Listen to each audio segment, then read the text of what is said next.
CDL Practice Test, Florida, General Knowledge, Part 11. Question number 260. Which of these is a good thing to remember when crossing or entering traffic with a heavy vehicle? A. The best way to cross traffic is to pull the vehicle partway across the road and block one lane, while waiting for the other lane to clear. B. Because heavy vehicles are easy to see, you can count on other drivers to move out of your way or slow down for you. C. Heavy vehicles need larger gaps in traffic than cars.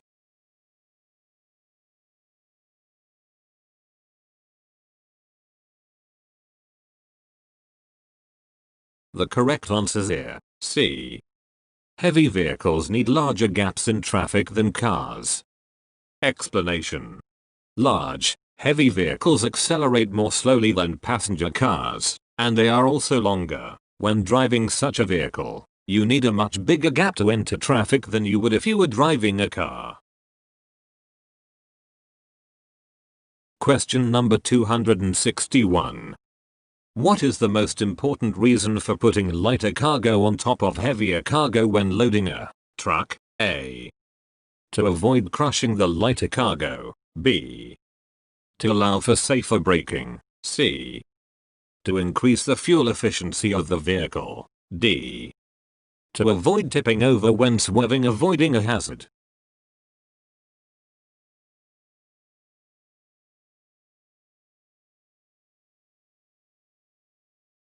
The correct answer is here, D. To avoid tipping over when swerving, avoiding a hazard. Explanation. If you have a high center of gravity, heavy cargo on top, you risk tipping over the vehicle when swerving or avoiding a hazard in the road. Question number 262. Which of the following causes vehicle fires? A. Short circuits and loose connections. B. Spilled fuel cleaned up quickly and properly. C. Driver smoking in a rest area. D. Flammable cargo with proper ventilation.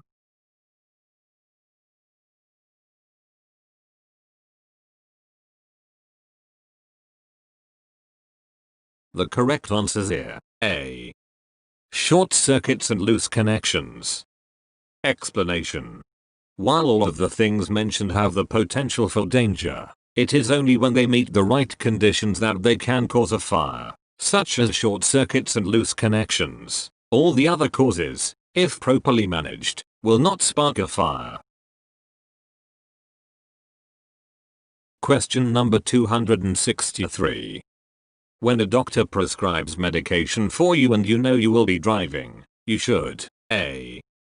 Ask the doctor if the medication will affect your ability to drive. B. Take the medication as well as other medications to keep you alert. C. Take the medication but stop taking it if you notice it is affecting your driving.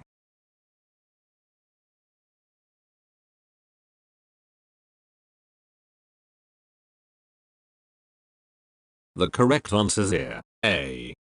Ask the doctor if the medication will affect your ability to drive. Explanation.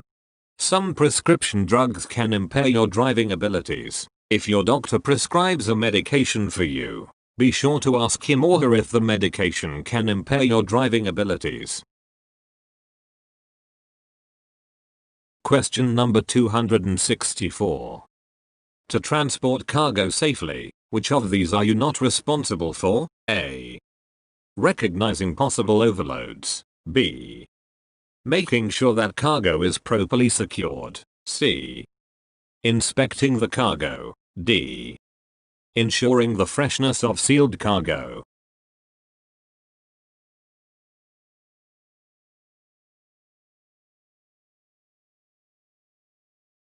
The correct answer is here, D. Ensuring the freshness of sealed cargo. Explanation.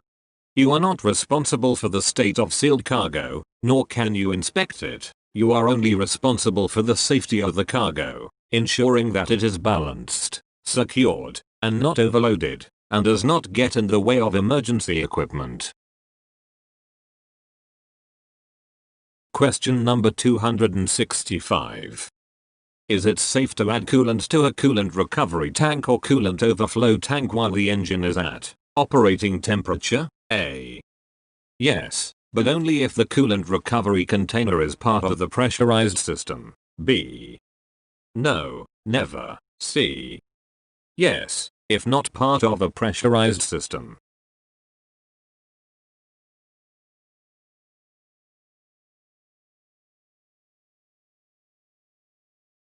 The correct answer is here, C. Yes, if not part of a pressurized system. Explanation. Some vehicles have sight glasses, see-through coolant overflow containers, or coolant recovery containers. These permit you to check the coolant level while the engine is hot. If the container is not part of the pressurized system, the cap can be safely removed and coolant added even when the engine is at operating temperature. Never remove the radiator cap or any part of the pressurized system until the system is cooled. Question number 266. High beams should be A. Dimmed whenever you get within 100 feet of another vehicle. B. Turned on when an oncoming driver does not dim his or her lights. C. Used when it is safe and legal to do so.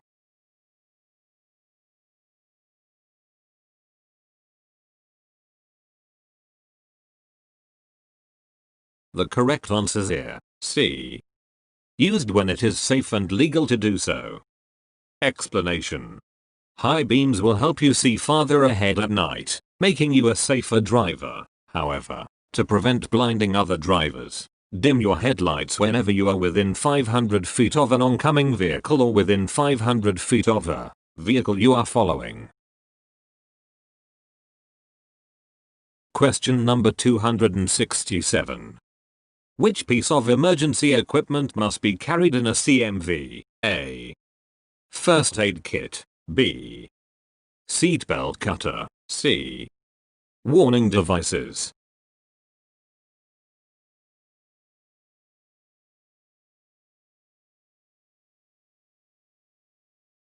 The correct answer is here, C.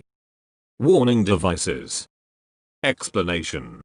Federal regulations require every CMV to carry one of the following warning devices in case the driver must stop the CMV on the road: 3 reflective triangles, 3 liquid burning flares, or 6 fusees. Federal regulations also require every CMV to carry a fire extinguisher. Your state may also require a first aid kit or seatbelt cutter be carried on certain types of CMVs, such as school buses. 49 CFR 393.95.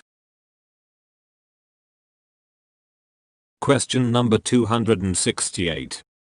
What is the best course of action to take when you become sleepy on the road? A. Stop driving for a minute or two, get out of the cab to walk around, then continue driving. B. Turn off the heat, roll down the windows, and turn on the radio. C.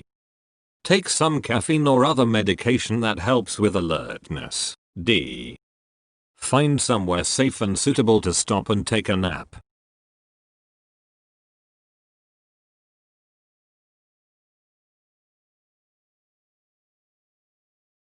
The correct answer is here, D. Find somewhere safe and suitable to stop and take a nap. Explanation. When your body becomes fatigued and you need to sleep, there is only one solution that will work. Sleep. In this situation, you must find somewhere suitable to pull off of the road and take a nap. Question number 269. You are driving in a work zone. Suddenly a construction vehicle pulls into your lane just ahead of you. What should you do? A. Stop quickly and pull to the side of the road. B. Swerve around it and get back into your lane. C. Use your four-way flashers or brake lights to warn others.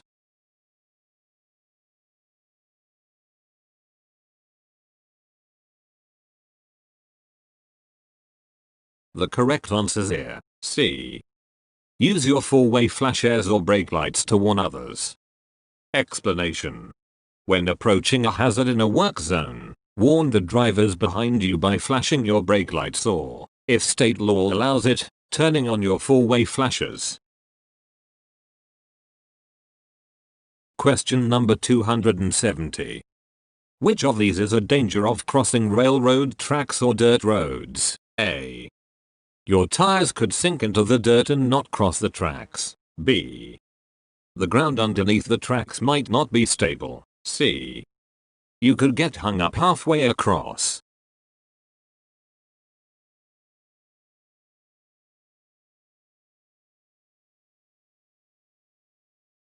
The correct answer is here, C. You could get hung up halfway across. Explanation. Many drivers forget about the space under their vehicles. That space can be very small when a vehicle is heavily loaded. This is often a problem on dirt roads and in unpaved yards. Don't take a chance on getting hung up. Drainage channels across roads can cause the ends of some vehicles to drag. Cross such depressions carefully. Railroad tracks can also cause problems, particularly when pulling trailers with a low underneath clearance. Don't take a chance on getting hung up halfway across. Question number 271. Which of the following cannot be checked at the same time? A. Brake lights and red reflectors on rear. B. Headlights and amber reflectors. C. Brake lights, turn signals, and four-way flasher functions.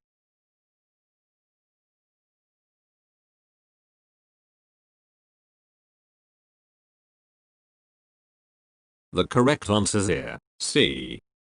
Brake lights, turn signals, and four-way flasher functions. Explanation. In step 5, walk around inspection of the 7-step inspection method, you walk to the front of your vehicle to check that the turn signals and four-way flashers are working. Obviously you can't check all your brake lights from that vantage point. Question number 272. Loads that are over length, over width, or overweight may require A. Driving limited to certain times. B. Flashing lights. C. Both two. The answers are correct.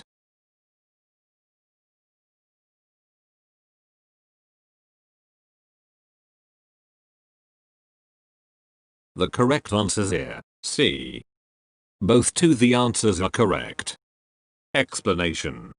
Over length, over width, or overweight loads require special transit permits. Such loads may also require pilot vehicles, a police escort, or special equipment such as flags, flashing lights, or wide load signs. Driving is usually limited to certain times. Each state may specify its own requirements and procedures to follow. To learn about your state's requirements or to apply for a transit permit, contact your state's Department of Transportation. Question number 273. Which of the following should you not do in the event of hydraulic brake failure? A. Use the parking or emergency brake. B. Pump the brakes. C. Shift up.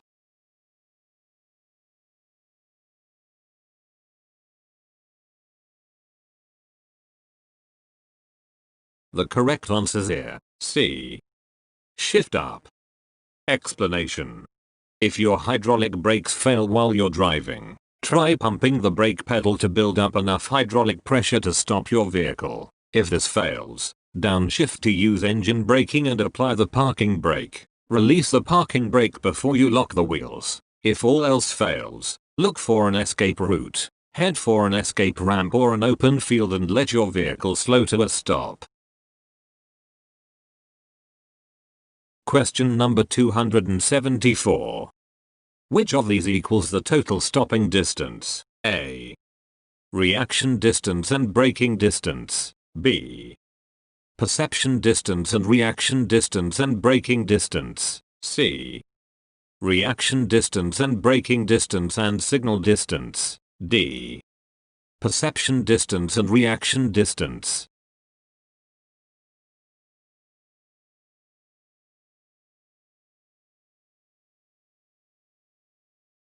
The correct answers here. B. Perception distance and reaction distance and braking distance. Explanation.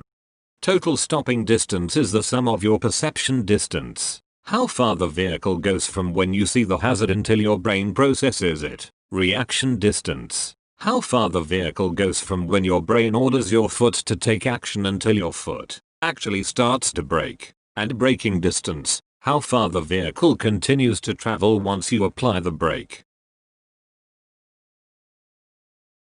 Question number 275. What constitutes a hazardous materials placard? A. Signs that help tax collectors determine how much to tax a hazardous cargo. B.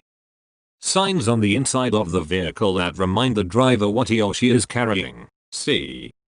Signs on the outside of the vehicle that identify the hazard class of cargo. D. Signs that warn the public to stay at least 1,000 feet away from the vehicle.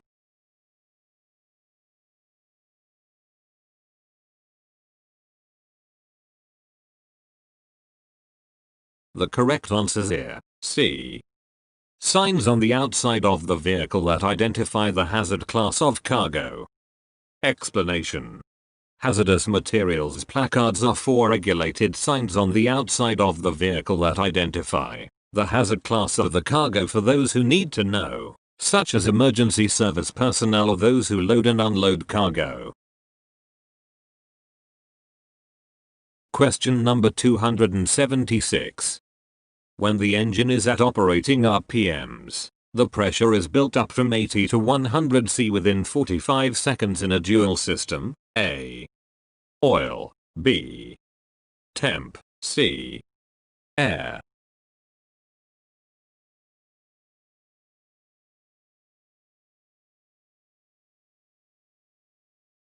The correct answers here. C. Air. Explanation. When the engine is at operating RPMs, the air pressure should build from 85 to 100 C within 45 seconds in dual air systems.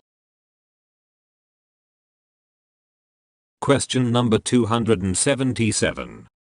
You should avoid swinging too wide to the left before turning right because A. It won't help you make the junction. B. Other drivers may attempt to pass you on your right hand side. C. It's against the law. D. You're moving into facing traffic.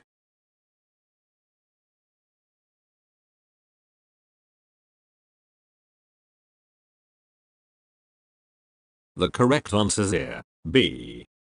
Other drivers may attempt to pass you on your right hand side. Explanation. Other drivers may not realize your intentions, and if there's a big enough gap, they may try to get through on the inside, moving into your blind spot as they do so. Question number 278. What will help a drunk sober up? A. Fresh air. B. A glass of water. C. Coffee. D. Time.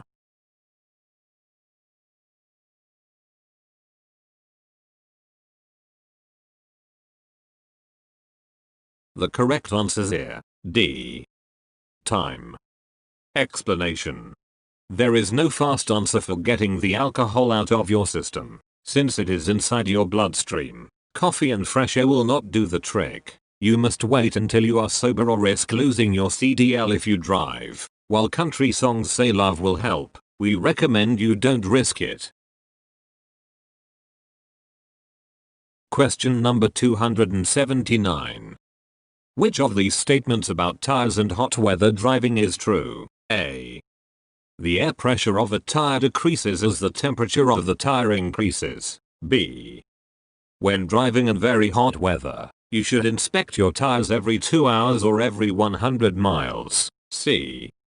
If a tire is too hot to touch, you should drive on it to cool it off.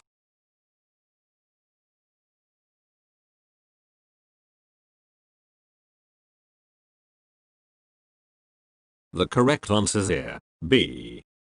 When driving in very hot weather, you should inspect your tires every 2 hours or every 100 miles. Explanation. Air pressure increases with temperature. In very hot temperatures, a tire may blow out or even catch fire. Check your tires every 2 hours or 100 miles. If any tires are too hot to touch, remain stopped until they cool off. Question number 280. Which of these describes how you should use the brake pedal on a steep downhill grade? A. Apply stronger pressure as the vehicle goes downhill. B. Apply light, steady pressure. C. Release the brake when you are 5 miles per hour below your safe speed and let your speed come back up to your safe speed, then repeat braking to 5 miles per hour below your safe speed.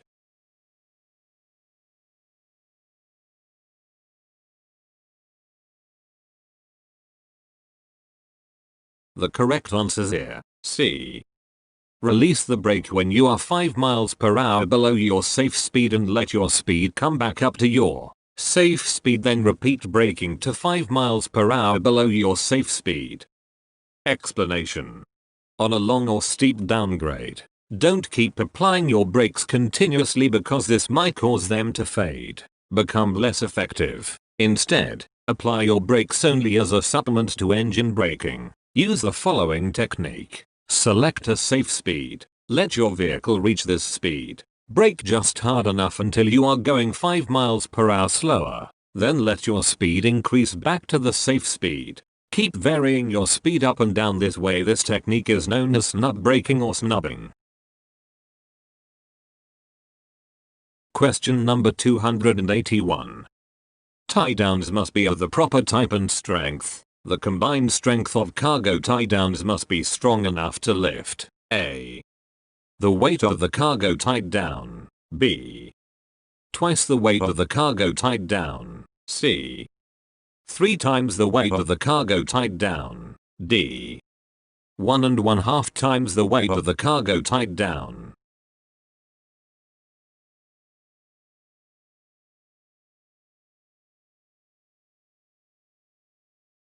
The correct answer is here, D.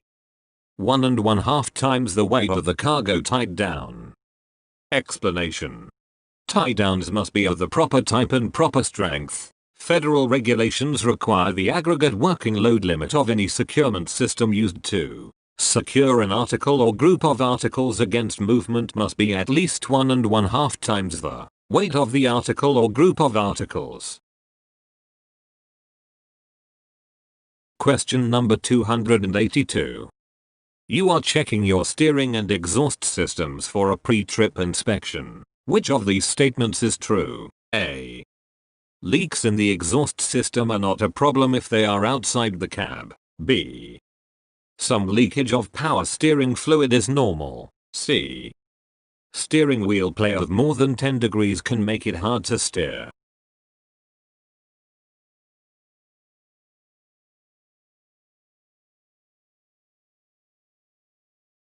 The correct answer is here, C. Steering wheel play of more than 10 degrees can make it hard to steer. Explanation. Steering wheel play of more than 10 degrees, approximately 2 inches movement at the rim of a 20-inch steering wheel, can make it hard to steer.